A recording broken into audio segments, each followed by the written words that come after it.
Everyone, welcome to Sacred Gurukul. Today we are going to discuss about most important multiple choice question part 8.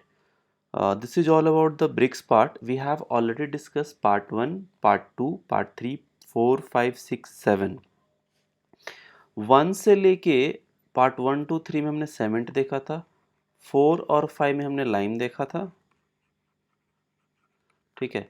और ये जो part है ना आपका 6, 7, 8 अभी तक जो जा रहा है, पार्ट 5 के बाद 6, 7, 8 ये हमने आपको ब्रिक्स देखा है, ठीक है। तो ये पूरा का पूरा जो कंप्लीट है, एक पार्ट और आएगा ब्रिक्स का, उसके बाद ब्रिक्स का, क्योंकि ब्रिक्स काफ़ी लंबा चैप्टर है, बड़ा चैप्टर है, राइट। इसमें बहुत सारे हैं। फर्स्ट क्लास में मैंने कुछ डिटेलिंग बता दी थी, 10 से 15 मिनट में इसके एक ब्रीफ इंट्रोडक्शन दे दिया था कि ब्रिक्स में क्या क्या पढ़ना है, कैसे पढ़ना है, right. The first question start from the question number 129। 1 से लेके 128 तक जो अवेलेबल है वो आपको पार्ट 7 में up to 128, right. 120 the primary purpose of effluences test for the bricks is to assess what? Crushing strength, water absorption, presence of soluble salt and thermal conductivity. So इसका जो सही आंसर है वो है C, presence of soluble salt. Presence of soluble salt is the correct answer, right? Next, in the compressive strength test, a hydraulic press applies a load on the brick until its fracture. The measured value represent what? Tensile strength, shear strength, compressive strength and flexural strength. So अगर हम compressive strength test की बात करते हैं, when you are talking about the compressive strength test, और hydraulic press applied up to the fracture, until the fracture या up to the fracture, the correct answer is already you know very well कि that is the C, the correct answer, compressive strength. A higher water absorption percentage for a brick generally indicates what? That shows the increased strength, बिल्कुल गलत है ये, ठीक है। Lower durability, हाँ उसकी durability घट जाती है, मतलब अगर कोई भी ब्रिक्स है तो ऑलरेडी हमने डिस्कस करा कि एक क्लास ए ब्रिक का वाटर एब्जॉर्प्शन कैपेसिटी कितना होना चाहिए, क्लास सेकेंड क्लास ब्रिक का वाटर एब्जॉर्प्शन कितना होना चाहिए, प्रीवियस लेक्चर्स में डिस्कस किया है। तो इसका इफेक्ट कहाँ पे आता है, जनरली इंडिकेट्स व्हाट, इसका इफेक्ट क्या होता है, तो ड्यूरेबिलिटी कम शो करता है, right. Next question, the modulus of rupture test measure a brick resistance to crushing force, bending stress, abrasion और impact load. Modulus of rupture की अगर हम बात करते हैं तो modulus of rupture will show, modulus of rupture test is going to show the bending stress. क्या हो जाएगा? Bending stress is the correct answer. Which test evaluate a brick dimensional accuracy and adherence to standard size और dimensions की बात करता है, तो इसमें एकदम वाटर एब्जॉर्प्शन टेस्ट नहीं होगा, इफ्लोरेंसेस नहीं होते, तो क्या हो जाएगा? Dimensional tolerance test. Yes, C is the correct one, D is the wrong answer, ठीक है। The sulphate soundness test is crucial for assessing a brick stability in environment with what? High humidity, extreme temperature, presence of sulphate salts and heavy traffic load. देखो यहाँ पे क्या कह रहा है कि पहला चीज sulphate soundness test is crucial for assessing the brick suitability in environment due to the presence of what? Due to the presence of, एकदम सिंपल तरीके से, सल्फेट सॉल्ट्स। सी, ए भी गलत, ए भी गलत, बी भी गलत, डी भी गलत, C is the correct answer. What instrument is commonly used to measure the hardness of a brick surface? Hardness की बात किया है, देखो टेस्ट का नाम याद रखो और किस चीज के लिए यूज करते हैं। Hardness of a brick, Vicat apparatus नहीं करते हैं, पेनिट्रोमीटर करेंगे, यस और no? Yes, penetrometer is the correct answer, B is the correct one. Compressive testing machine से हम कंप्रेसिव स्ट्रेंथ निकालते हैं, एफ्लोरेंसेस मीटर से अभी पीछे बताया क्या करते हैं, right. Next, freeze thaw test simulates the effect of chemical weathering? No. Rapid temperature change, yes, freezing and thawing जो टेस्ट होता है, फ्रीजिंग एंड थ्रोइंग टेस्ट या freeze thaw test is related to या is done for the effect for the rapid temperature changes. B is the correct answer. Right, next. Which test determine a brick's ability to resist the passage of sound wave? Okay, sound wave की अगर हम बात करते हैं तो कौन सा test इसके लिए करेक्ट है? कंप्रेसिव स्ट्रेंथ नहीं है, वाटर एब्जॉर्प्शंस नहीं है, sound transmission, yes, C is the correct one. C is the correct answer. Right, next. When selecting a brick for a high traffic walkway, a key factor to consider is what? High traffic जहाँ पे footfall काफ़ी ज़्यादा है, जहाँ पे footfall काफ़ी ज़्यादा, dimensional accuracy. देखो, एक्यूरेसी तो है लेकिन एक पर्टिकुलर पार्ट कहा है कि हाई ट्रैफिक के लिए कौन सा इंपॉर्टेंट पार्ट है. राइट, तो हाई ट्रैफिक के लिए हमारा डायमेंशनल एक्यूरेसी उतना नहीं ज़रूरत है, वाटर एब्जॉर्प्शन रेट नहीं ज़रूरत है, कंप्रेसिव स्ट्रेंथ बहुत ज़्यादा इंपॉर्टेंट पार्ट है. वहाँ पे क्या कर रहा है, वहाँ पे कंप्रेसिव स्ट्रेंथ बहुत ही इंपॉर्टेंट पार्ट है. तो C is the correct answer. Right, C is the correct answer. Next one. Bricks used for building fireplace should possess good what? Sound insulation properties, fire resistance properties, water absorption characteristics and dimensional tolerance. देखो, this is very simple. इसका answer आप comment box में लिख देना. 139 का क्या है? 139 option आप लिखोगे. बहुत ही सिंपल आंसर है. इसका आंसर इसके क्वेश्चन में ही छुपा. फायर प्लेस के लिए क्या यूज करेंगे?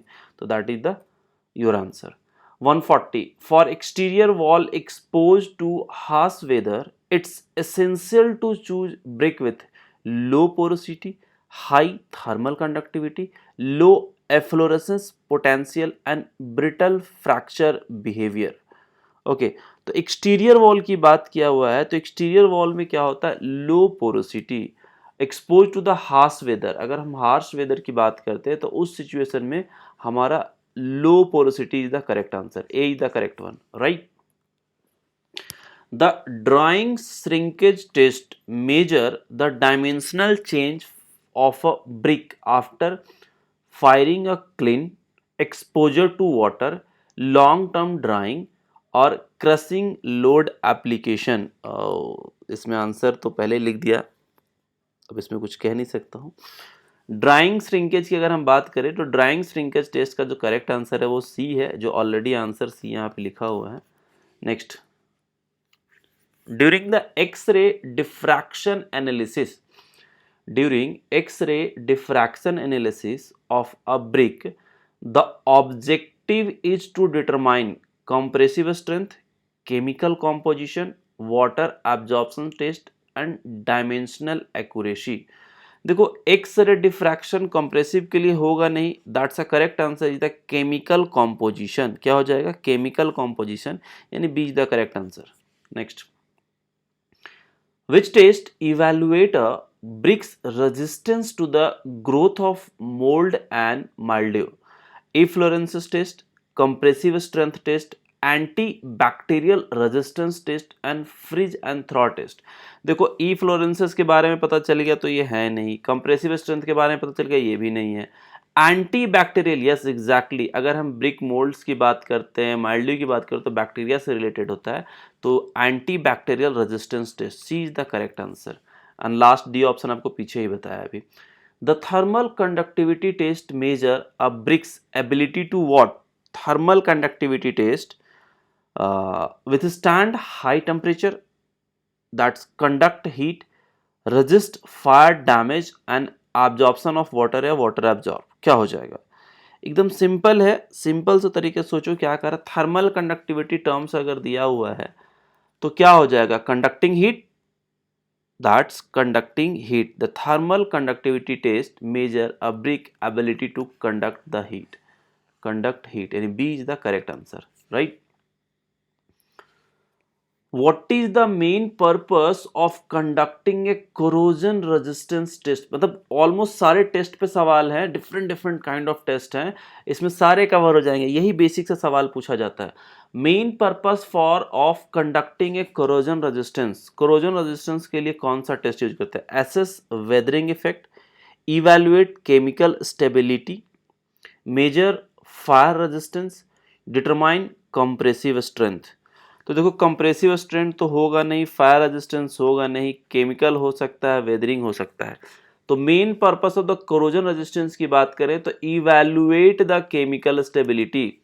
कोरोजन अगर केमिकल स्टेबल होगा, केमिकल स्टेबिलिटी पता होगा आपको, तो कोरोजन होने के चांसेस बिल्कुल ना के बराबर होंगे। Next, which of the following adhesive can improve the workability of clay during the moulding? तो मैंने आपको डे 1 में जब हमने क्लास में बताया था कि which are the major components और minor component for the brick, तो वो चीज़ें वहाँ से क्लियर था। इसमें क्या कह रहा है कि adhesive can improve the workability, workability बढ़ाने के लिए क्या यूज करते हैं क्ले में?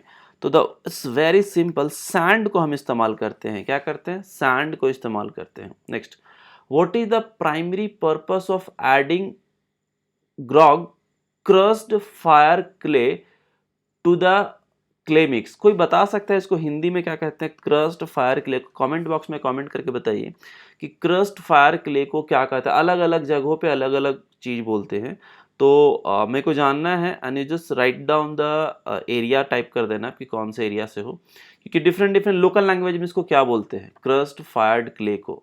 ठीक है। Reduced drawing shrinkage, increased plasticity, enhance surface finish, improve water absorption. क्या हो जाएगा इसमें? अगर हम क्रस्ड फायर क्ले को ऐड करते हैं, ठीक है, क्ले मिक्स में, तो वो क्या करता है? वो ड्राइंग श्रिंकेज को रिड्यूस करता है। क्या करता है? ड्राइंग श्रिंकेज को रिड्यूस करता है, यानी कि A is the correct answer. और जिन लोगों को नहीं पता है ना, please write on the comment box कि we don't know, then we will share the answer कि क्या इसका एक्चुअल मीनिंग है, हिंदी में क्या बोलते हैं इसको, लोकली क्या बोलते हैं, लोकल लैंग्वेज में, right? During the pugging process, what property of the clay is achieved? Increased particle size, homogeneous consistency, reduced moisture content and enhanced color. तो अगर हम बात करते हैं कि पगिंग प्रोसेस में हम होमोजीनियस कंसिस्टेंसी की बात करते हैं, तो what we are going to achieve? Clay is achieve the homogeneous consistency. ठीक है, कोई पार्टिकल साइज को इंक्रीज नहीं करते हैं, राइट? ना मॉइस्चर कंटेंट को रिड्यूस करते हैं या घटाते हैं, बढ़ाते हैं, ऐसा कुछ नहीं है, ना कलर को। तो homogeneous consistency is the correct answer. कभी किसी ने ब्रिक्स बनते देखा है? अगर देखा है तो कमेंट्स बॉक्स में बताइए कैसा होता है। What is the ideal firing temperature range for the producing strong durable brick? क्या एक आइडियल टेम्परेचर है?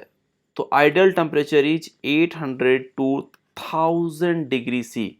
800 टू 1000 डिग्री सी, ऐसा आपने बना हुआ देखा होगा, जो बड़े बड़े होते हैं, इससे धुआं निकलते रहता है। तो चलो, ये तो मैं बाद में ऑलरेडी डिस्कस किया हुआ है, बताने का कोई अभी लॉजिक नहीं है। The last question, what is the main disadvantage of using a clamp kiln for brick firing compare to a tunnel kiln? तो क्या डिसएडवांटेज की बात किया है, एडवांटेज नहीं पूछ रहा है। क्लैंप का क्या डिसएडवांटेज है टनल क्लिन के ऊपर?